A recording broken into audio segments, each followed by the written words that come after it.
Selamat pagi, Pak Joko dan teman-teman. Jadi perkenalkan, saya Bella Regina Rizky Sagita dengan NRP 53030190036. Jadi di sini saya akan melakukan presentasi mengenai Lean Manufaktur, di mana ini adalah tugas dari mata kuliah Sistem Produksi.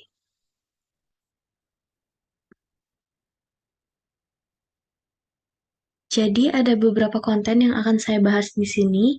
Yang pertama tentang definisi dari Lean Manufaktur, kemudian tujuan Lean Manufaktur, kemudian yang ketiga sejarah konsep Lean Manufaktur, dan yang keempat prinsip dasar Lean Manufaktur serta waste dari Lean Manufaktur. Kita langsung saja masuk ke materi yang pertama, yaitu tentang definisi dari Lean Manufaktur. Jadi, Lean Manufaktur sendiri merupakan suatu praktik produksi yang mempertimbangkan segala pengeluaran sumber daya yang ada untuk mendapatkan nilai ekonomis terhadap pelanggan tanpa adanya pemborosan, dan pemborosan inilah yang menjadi target untuk dikurangi. Lean Manufaktur juga merupakan metode dan strategi manajemen untuk meningkatkan efisiensi di bidang manufaktur atau produksi. Lean selalu melihat nilai produk dari sudut pandang pelanggan, di mana nilai sebuah produk didefinisikan sebagai sesuatu yang mau dibayar oleh pelanggan. Lanjut, kita masuk ke materi tujuan Lean Manufaktur. Jadi, tujuan utama dari Lean Manufaktur sendiri yaitu untuk menghilangkan waste atau pemborosan dan meningkatkan nilai tambah atau value added dan juga produk dari perusahaan agar memberikan nilai kepada pelanggan atau customer. Selanjutnya, kita masuk ke sejarah konsep dari Lean Manufaktur. Jadi, konsep Lean Manufaktur sendiri pada awalnya dikenalkan pada Ford Production System yang disusun pada tahun 1990-an oleh Henry Ford. Beliau mengemukakan mengenai flow production yang berarti saat suatu tugas atau aktivitas diselesaikan, maka tugas atau aktivitas yang selanjutnya harus dimulai. Konsep tersebut selanjutnya dikembangkan dan dipraktikkan pada Toyota Production System oleh Kiichiro Toyoda. Konsep Lean yang kemudian mengantarkan Toyota sebagai perusahaan manufacturing terhebat di dunia, kemudian menciptakan Toyota Way yang merupakan bentuk continuous improvement yang bertujuan untuk mengeliminasi waste yang menyebabkan kerugian atau tidak menghasilkan nilai sama sekali, sehingga terciptalah budaya Lean. Nah, keberhasilan Toyota ini diperoleh karena memiliki kemampuan untuk membangun strategi dalam menumbuh kembangkan kepemimpinan. Tim dan budaya yang digunakan membangun hubungan dengan supplier, serta membentuk organisasi yang selalu belajar. Lanjut, kita masuk ke prinsip dasar Lean Manufaktur. Jadi, prinsip yang pertama yaitu mengidentifikasi value. Value adalah produk yang memiliki kualitas, harga, dan waktu yang tepat sehingga dapat memenuhi kebutuhan konsumen.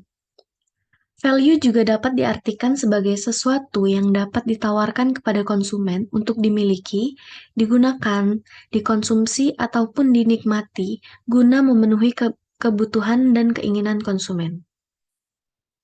Pelaksanaan konsep Lean Manufaktur sendiri merupakan bentuk penyesuaian mengenai value suatu produk dari sudut pandang konsumen terhadap sudut pandang produsen berupa kemampuan penyediaan sumber daya sehingga timbul harapan terciptanya suatu produk atau jasa yang sesuai dengan kebutuhan konsumen. Nah, tapi persepsi value sendiri antara produsen dan konsumen mempunyai cara pandang yang berbeda. Value bagi produsen adalah efisiensi bahan baku, cost, tenaga, waktu, dan sebagainya. Namun, dari pihak konsumen, suatu produk atau jasa memiliki value apabila memiliki fungsi bagi dirinya. Cepat dalam pengantaran, indah, tahan lama, kualitas baik, dan sebagainya. Selanjutnya, kita masuk ke prinsip dasar Lean Manufaktur yang kedua. yaitu tentang mengidentifikasi value stream. Value stream adalah langkah yang harus diterapkan setelah mengetahui apa yang dianggap bernilai di mata pelanggan meliputi proses-proses membuat, memproduksi, dan menyerahkan produk atau jasa ke pasar. Langkah ini ditujukan untuk mengidentifikasi semua tahapan proses yang mana memberikan nilai tambah bagi konsumen dan mana yang tidak memberikan nilai tambah sehingga harus dieliminasi. Selanjutnya, yang ketiga yaitu menciptakan flow tanpa hambatan. Pengambilan strategi untuk menghilangkan permasalahan yang muncul ke perusahaan adalah dengan mengorganisasi materi, proses dan aliran sumber daya yang kontinu. Aliran kontinu dilakukan dengan maksud ketika terdapat permasalahan, maka segera menghentikan proses dan mencari solusi yang tepat. Para pekerja dituntut untuk menyumbangkan ide, gagasan, atau apapun bentuknya guna menemukan solusi sehingga kegiatan produksi dapat berjalan kembali. Yang keempat yaitu menggunakan sistem pull. Sistem produksi menggunakan dua pendekatan, yaitu melakukan perencanaan dan penjadwalan. Pertama adalah product push, yaitu perusahaan memproduksi berdasarkan kemampuan atau kapasitas produksinya. Yang kedua, yaitu market pull, yaitu suatu produk diproduksi sesuai dengan kebutuhan konsumen, meliputi jumlah dan jenis pesanannya. Terdapat kesesuaian antara konsep sistem tarik dengan market pull yang mempunyai makna nilai tambah dalam proses pelayanan harus dilihat dari sudut pandang dan kebutuhan konsumen. Apabila tidak memberikan nilai tambah bagi kepuasan konsumen, sebaiknya hal itu dieliminasi atau diminimalisasi. Selanjutnya yaitu continuous improvement. Jadi, implementasi keempat prinsip di atas belum merupakan akhir dari proses pengurangan waste, waktu, biaya, dan kesalahan, melainkan awal dari suatu perbaikan jangka panjang. Proses perbaikan dilakukan tidak hanya satu kali saja, melainkan sepanjang masih berdirinya sebuah perusahaan dan sebaiknya perlu melakukan perbaikan berkelanjutan yang berulang secara terus-menerus sehingga terciptalah suatu siklus di mana kondisi terakhir dari siklus pertama menjadi awal tindakan pada siklus kedua. Dengan seiring berjalannya waktu, siklus tersebut akan ditemukanlah cara-cara terbaik untuk mengatasi masalah-masalah yang ada. Oke, jadi kita lanjut ke materi selanjutnya, yaitu waste dalam lean manufacture. Jadi, terdapat 7 waste dalam lean manufacture yang kita bisa sebut dengan tim WOOD, yaitu transportation, inventory, motion, waiting, overprocess, overproduction, dan defect. Yang pertama, kita bahas dulu tentang overproduction.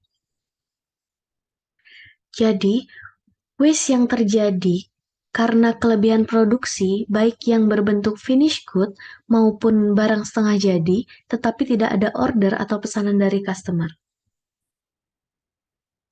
Beberapa alasan akan adanya overproduction ini antara lain, yaitu waktu setup mesin yang lama, kemudian kualitas yang rendah, dan tidak adanya production planning yang akurat. Hal ini berbahaya bagi perusahaan yang menghasilkan consumable product, yang mana memiliki waktu expired yang singkat. Contohnya, industri makanan di mana hasil produksinya harus sesegera mungkin sampai ke konsumen untuk menghindari tingginya waste barang jadi dikarenakan telah memasuki masa expirednya. Selanjutnya, kita masuk ke waste transport. Jadi waste yang terjadi karena tata letak atau layout, produksi yang buruk, pengorganisasian tempat kerja yang kurang baik, sehingga memerlukan kegiatan pemindahan barang dari satu tempat ke tempat lainnya. Contohnya, letak gudang yang jauh dari produksi. Kesalahan dalam penataan layout produksi dapat mengakibatkan tidak terpenuhinya unsur efektif dalam keberlangsungan produksi, di mana akan menyebabkan tingginya waktu pengerjaan dan terbuangnya tenaga yang tidak diperlukan atau non-value added movement, sehingga menghasilkan output yang tidak maksimal. Selanjutnya kita masuk ke waste yang ketiga, yaitu motion. Jadi waste yang terjadi karena gerakan-gerakan pekerja maupun mesin yang tidak perlu dan tidak memberikan nilai tambah terhadap produk tersebut. Contohnya, peletakan konsumen yang jauh dari maksudnya peletakan komponen yang jauh dari jangkauan operator sehingga memerlukan gerakan melangkah dari posisi kerjanya untuk mengambil komponen tersebut. Selanjutnya, kita masuk ke waste yang keempat, yaitu inventory. Jadi waste yang terjadi karena inventory merupakan salah satu akibat dari waste overproduction. Akumulasi dari barang jadi atau finished good, WIP, dan juga bahan mentah yang berlebihan di semua tahap produksi akan memerlukan tempat penyimpanan, modal yang besar, serta tambahan tenaga atau orang yang mengawasinya dan pekerjaan dokumentasi. Waste of inventory ini dapat menjadi indikasi terjadinya overproduction maupun menurunnya kinerja penjualan. Yang kelima yaitu waiting. Jadi, waiting ini adalah saat seseorang atau mesin tidak melakukan pekerjaan. Nah, status tersebut disebut dengan waiting atau menunggu. Menunggu bisa dikarenakan proses yang tidak seimbang, sehingga ada pekerjaan maupun mesin yang harus menunggu untuk melakukan pekerjaannya. Adanya kerusakan mesin, suplai komponen yang terlambat, hingga alat kerja ataupun menunggu keputusan atau informasi tertentu. Contohnya yaitu dalam industri makanan misalnya, ada proses pemasakan dengan pemanggangan maupun pengukusan, yang mana selama proses menunggu tersebut, pegawai dapat melakukan kegiatan lain yang lebih memiliki nilai tambah. Hal ini dapat diminimalisir dengan mengukur waktu yang dibutuhkan untuk menghasilkan setiap produk. Pengukuran ini harus dilakukan untuk masing-masing kegiatan dalam lini produksi agar dapat mendeteksi proses-proses mana yang berpotensi menimbulkan proses menunggu. Selanjutnya, kita masuk ke overprocessing. Jadi, tidak setiap proses bisa memberikan nilai tambah bagi produk yang diproduksi maupun customer. Proses yang tidak memberikan nilai tambah ini merupakan pemborosan atau proses yang berlebihan. Contohnya, proses inspeksi yang berulang kali, proses persetujuan yang harus melewati banyak orang, serta proses pembersihan yang berlebihan. Yang harus kita lakukan adalah mencari root cause atau akar penyebabnya dari suatu permasalahan yang akan diambilkan sebuah tindakan untuk menyelesaikan masalah tersebut. Waste yang terakhir yaitu defect. Jadi waste atau pemborosan ini terjadi karena buruknya kualitas atau adanya kerusakan sehingga diperlukan adanya perbaikan. Ini akan menyebabkan biaya tambahan yang berupa biaya tenaga kerja, komponen yang digunakan dalam perbaikan, dan biaya-biaya lainnya. Selain itu, ini juga mengakibatkan pemborosan waktu, sumber daya, maupun tenaga yang telah dikeluarkan untuk menghasilkan produk cacat tersebut. Oleh karena itu, perusahaan manufacturing umumnya menerapkan prinsip zero defect di setiap tahap produksinya. Baik, sekian presentasi saya mengenai lean manufaktur. Semoga dapat membantu, dan terima kasih.